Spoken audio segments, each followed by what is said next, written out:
Assalamualaikum warahmatullahi wabarakatuh.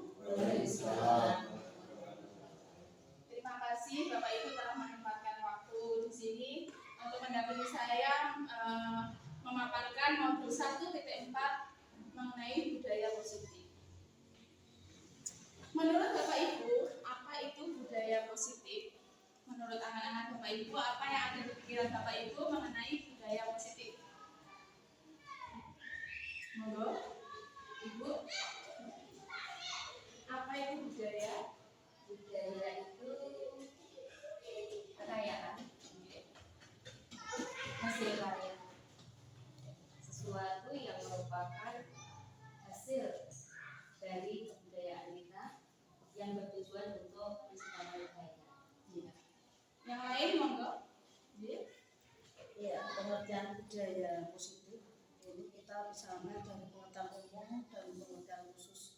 Untuk pengertian umum mungkin tadi sudah disampaikan sama Bu Asih, jadi masyarakat atau umum di dalam kehidupan masyarakat. Tapi yang saya sampaikan adalah budaya positif di lingkungan kita, yaitu di tingkat sekolah, terutama di sekolah dasar di SD kita ini budaya positif adalah kebiasaan-kebiasaan atau kegiatan-kegiatan keseharian dilaksanakan secara keseharian di luar jam pelajaran, bisa pagi, bisa ekstra maupun bisa sehari, dengan tujuan budaya positif ini adalah untuk membentuk karakter atau untuk mendidik siswa dari segi batinnya ataupun bersifat religius atau keterangan-keterangan umum. Contohnya untuk budaya positifnya yang biasa kita laksanakan, yang sering yang sudah kita laksanakan yaitu budaya untuk tiap pagi, misalnya untuk sholat duha, kemudian sholat jamaah, kemudian baca-baca Al-Quran, ataupun budaya-budaya lain seperti misalnya kita menerapkan dalam hubungan dengan ketertiban sekolah, itu sudah termasuk budaya. Bagaimana untuk menanamkan sikap tanggung jawab anak dalam tugas-tugasnya sebelum pelajaran. Jadi tujuan budaya positif ini benar-benar mendidik anak atau membimbing anak ke depan menjadi anak yang bertanggung jawab dan menurut saya. Terima kasih Bu. Ada yang lain? Budaya positif di sini adalah kebiasaan yang bernilai positif dan di dalamnya itu mengandung sebuah kegiatan yang mampu menumbuhkan karakter positif murid agar mereka dapat berkembang menjadi pribadi yang kritis, disiplin, penuh tanggung jawab, dan penuh hormat. Selanjutnya Bapak Ibu, untuk konsep utama modul positif ini, budaya positif ini yang pertama adalah perubahan paradigma belajar, yang kedua motivasi perilaku manusia, yang ketiga disiplin positif, yang keempat kebutuhan dasar manusia, yang kelima ada posisi kontrol, yang keenam ada keyakinan kelas, dan yang terakhir ada segitiga restitusi. Bapak Ibu, untuk yang pertama tadi adalah perubahan paradigma pembelajaran. Hal ini merupakan pembelajaran yang dirancang berdasarkan prinsip pembelajaran berdiferensiasi, sehingga para peserta didik belajar sesuai kebutuhan berdasarkan tahap perkembangan untuk mewujudkan profil pelajar Pancasila. Di sini profil pelajar Pancasila itu ada 6 bagian untuk SD. Yang pertama yaitu beriman bertakwa kepada Tuhan Yang Maha Esa, bernalar kritis, mandiri, kreatif, bergotong royong, dan berkebinekaan. Selanjutnya untuk disiplin positif, di sini adalah sebuah cara untuk menerapkan sikap disiplin yang bertujuan untuk menumbuhkan kesadaran serta memberdayakan anak menjadi mandiri, melakukan sesuatu tanpa imbalan. Itu adalah pengertian dari disiplin positif. Nah, pendekatan ini, disiplin positif ini bertujuan untuk menciptakan lingkungan yang mendukung perkembangan positif anak, sehingga anak dapat belajar dari kesalahan karena mereka tumbuh menjadi orang yang dewasa, yang bertanggung jawab dan berempati. Disiplin positif juga mengajarkan anak tanggung jawab, tertib, serta rasa hormat dalam berinteraksi dengan lingkungan, terutama di lingkungan sekolah. Selanjutnya ada kebutuhan dasar manusia. Itu ada 5 kebutuhan dasar manusia. Yang pertama ada kasih sayang, yang kedua kebebasan, yang ketiga kesenangan, ada penguasaan, dan yang terakhir bertahan hidup.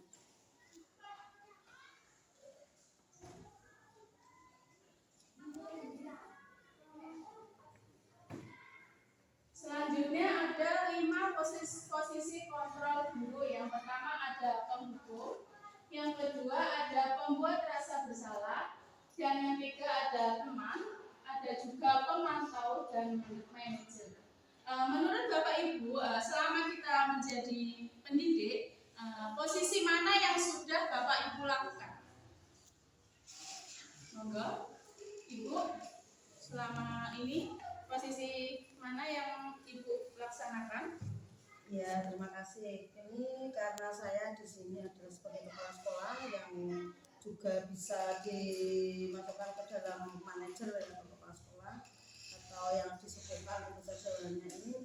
Saya sebenarnya juga saya seorang guru, tetapi yang diberi jabatan tambahan atau jabatan khusus sebagai kepala sekolah. Nah, tugas saya di sini di sekolah SD Nusantara ini adalah selain untuk mengetuai atau memimpin kegiatan belajar pengajar atau untuk apa ya istilahnya sebagai sesepuh di sini, sehingga saya juga bertanggung jawab atas pelaksanaan pembelajaran di SD kita ini, baik itu dalam pembelajaran untuk tugas-tugas Bapak Ibu, tugas-tugas tambahan, ataupun misalnya dari segi anak sendiri yang mempunyai permasalahan atau mempunyai hal-hal yang melanggar tata tertib atau sopan santun, itu saya juga mempunyai tugas untuk mengarahkan dan membimbing anak tersebut dan bersama-sama dengan Bapak Ibu guru wali kelas dan itu saya.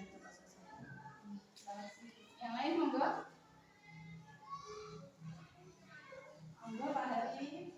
Selama ini ya Pak Hari, kita sebagai guru sudah berada pada posisi kontrol apa? Pemhukum, ya. Bertujuan untuk apa itu Pak Hari pemhukum? Kita sebagai guru di sini, guru hukum tujuannya untuk mendisiplinkan siswa. Misalnya ada siswa yang kurang disiplin atau apa itu tidak menaati tata tertib sekolah. Misalnya tidak pakai seragam sekolah, tidak mengerjakan PR. Berkewajiban sebagai penghukum. Misalnya apa itu, di murid diberi tugas di luar kelas itu untuk menyelesaikan PR tadi. Ya, saya kira cukup sekian. Terima kasih. Yang lain monggo Pak Hani. Kalau saya ini pembuat rasa bersalah. Pada posisi pembuat rasa bersalah itu biasanya guru atau bahkan orang tua itu biasanya menggunakan nada atau suara yang lebih lembut sehingga membuat misalkan siswa itu merasa bersalahnya itu nanti membuat tidak nyaman. Seperti contohnya seperti ini, ada siswa yang datang terlambat, sudah berkali-kali diingatkan, kemudian kita sebagai pendidik atau guru kita menyampaikannya dengan nada yang lembut, kemudian bisa yang sedih. Contohnya seperti ini, Bapak kecewa sekali, kok kamu sudah berkali-kali terlambat terus. Ini bagaimana kalau bisa merubah sikapmu tidak? Jadi misalkan seperti itu. Ya, terima kasih. Terima kasih. Yang lain monggo. Ibu, posisi kontrol selama ini yang bagian mana? Saya yaitu yang bagian adalah dalam kebiasaan pembelajaran di dalam lembaga pendidikan kita sesama teman dan sejawat, sehingga dia juga mengkondisikan sesuatu yang harus kita jalani setiap waktunya. Makanya untuk kedepannya biar kita itu dalam belajar bisa nyaman, aman, dan berkembang. Untuk Bu Asih, posisi kontrol yang mana? Ya, terima kasih waktunya Bu Dari. Di sini saya mengambil yang pemantau. Jadi pemantau itu di mana kita sebagai tenaga pendidik itu sudah pasti harus memantau perilaku atau sikap atau etika dari siswa-siswa kita. Apalagi sekarang marak bullying. Jadi jangan sampai di sekolah kita itu terjadi bullying antara siswa yang satu dengan yang lain, karena efeknya, dampaknya akan sangat luar biasa pada psikis anak, terutama untuk anak-anak yang sudah tanda kutip itu mereka tidak mempunyai orang tua atau berkebutuhan khusus. Nah, bagaimana kita untuk mengatasi hal-hal seperti itu? Kita sebagai seorang pendidik, karena kita diberi tugas dan kewajiban, diberi kepercayaan dari wali murid untuk menjadi orang tua mereka yang ada di sekolah, sudah selayaknya kita juga harus membawa mereka ke arah-arah yang baik, memberi pengertian. Jangan sampai terjadi istilahnya anak itu saling menyakiti, terutama secara fisik, dan itu sudah menjadi kewajiban kita sebagai seorang pendidik, sehingga anak-anak itu nanti bisa berteman ataupun bersahabat dengan siapa saja tanpa memandang, melihat baik dari atau agama. Mungkin itu yang bisa saya sampaikan. Terima kasih Bu Asih dan Bapak Ibu lainnya. Ya, untuk 5 posisi kontrol guru saat ini, setelah saya mempelajari budaya positif itu, ternyata kita sebagai guru itu ada 2 posisi yang harus ada pada diri kita, yaitu sebagai pemantau, yaitu mengawasi perilaku peserta didik kita di sekolah, dan sebagai manajer, yang mana kita bisa membimbing dan mendukung tindakan siswa serta bertanggung jawab terhadap siswa. Selanjutnya ada keyakinan kelas. Nah, di sini kita setiap awal tahun ajaran baru biasanya membentuk keyakinan kelas. Yang mana keyakinan kelas itu adalah peraturan yang disepakati dengan siswa dan Bapak Ibu guru wali kelas masing-masing. Keyakinan kelas adalah nilai-nilai kebajikan atau prinsip-prinsip universal yang disepakati bersama siswa secara universal, yang bertujuan untuk memotivasi siswa agar semangat dalam melaksanakan tugasnya. Itu adalah keyakinan kelas. Yang terakhir ada segitiga restitusi, yaitu proses menciptakan kondisi bagi siswa atau bagi murid untuk memperbaiki kesalahan mereka, sehingga mereka bisa kembali pada kelompok mereka dengan karakter yang lebih kuat. Pada segitiga restitusi ini terdapat 3 tahap yang harus dilewati. Yang pertama, guru itu harus menstabilkan identitas. Pada tahap ini, peserta didik diajak untuk tenang dan kembali ke suasana hati, di mana proses belajar dan penyelesaian masalah bisa dilakukan. Tahap kedua ada validasi tindakan. Di sini guru harus mampu memahami dan bermaksud perbuatan peserta didik tersebut. Contohnya kita bisa menanyakan masalah peserta didik dengan segitiga restitusi. Yang terakhir adalah menanyakan keyakinan. Peserta didik siap untuk dihubungkan dengan nilai-nilai yang dia percaya menjadi orang yang dia inginkan. Kata-kata yang biasanya kita lakukan di tahap menanyakan keyakinan, itu kita memberikan bimbingan atau motivasi pada siswa untuk memperbaiki kesalahan yang mereka lakukan. Terima kasih Bapak Ibu guru SD Negeri Sambi 2.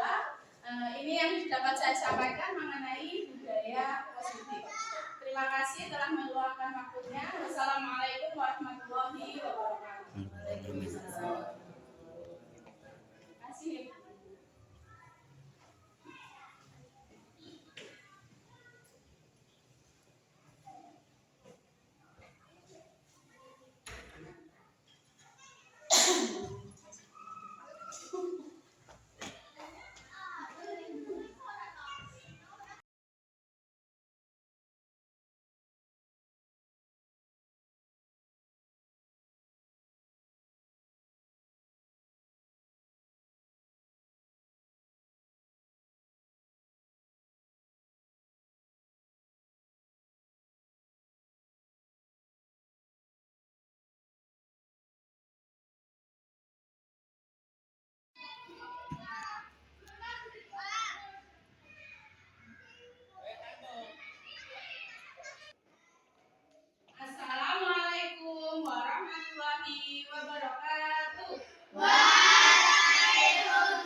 bentuk keyakinan kelas. Apa itu keyakinan kelas? Siapa yang tahu? Angkat tangan.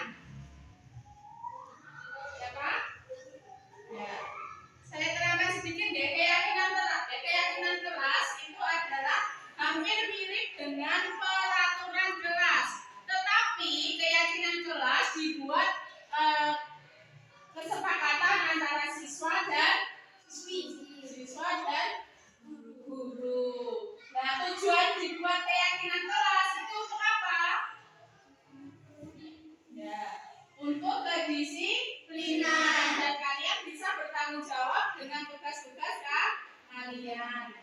Nah, di sini Bu Tari akan membagikan kertas ini. Nanti tugas kalian menulis peraturan yang kalian yakini satu persatu ya. Nanti setelah nulis nanti ditempelkan di depan. Siapkan dulu alat tulisnya.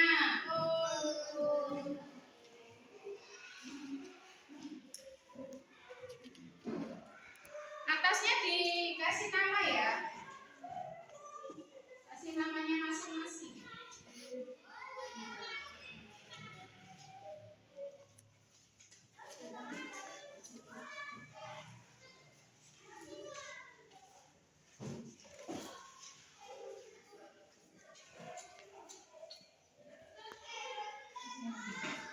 Silakan ditulis satu peraturan yang kamu buat, nanti dikumpulkan di depan.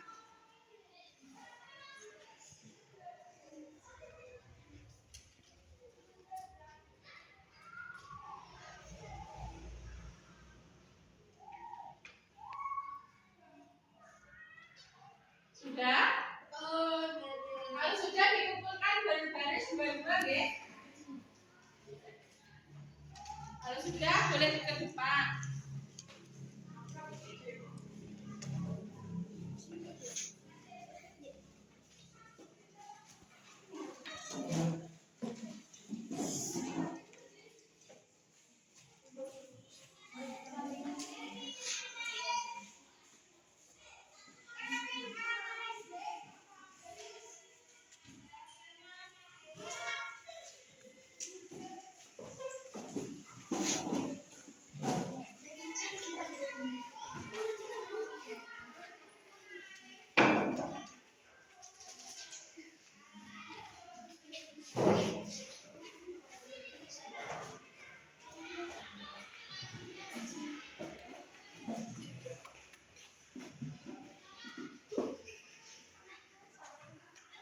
Sudah ya, ada 10 peraturan yang kalian tulis. Nanti kita ambil 5 kesepakatan dari 10 ini.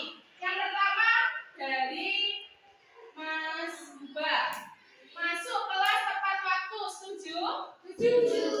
Ya, ini kita ambil sebagai peraturan atau keyakinan kelas yang pertama ya. Terus yang kedua, melaksanakan piket kelas dengan tanggung jawab. Setuju. Kita ambil 5 keyakinan kelas kita. Terus yang ketiga, bersikap jujur. Setuju sih? Selanjutnya memakai seragam dengan ketentuan. Setuju. Satu lagi, bicara yang sopan. Setuju.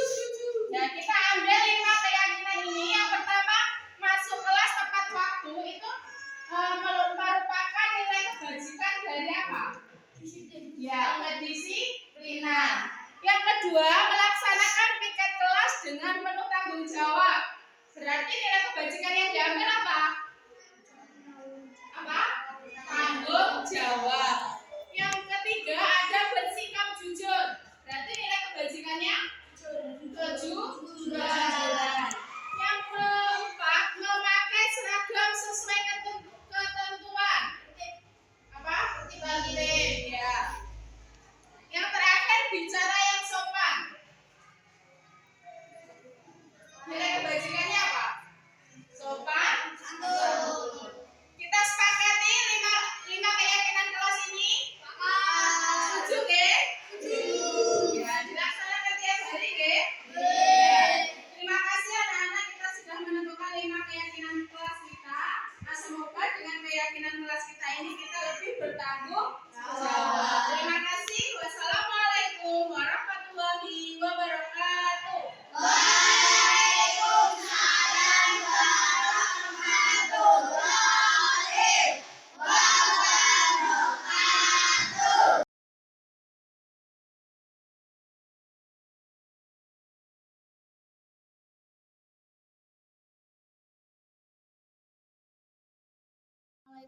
warahmatullahi wabarakatuh. Perkenalkan, saya Alia dari SD Negeri Sambi 2 Sambirjo.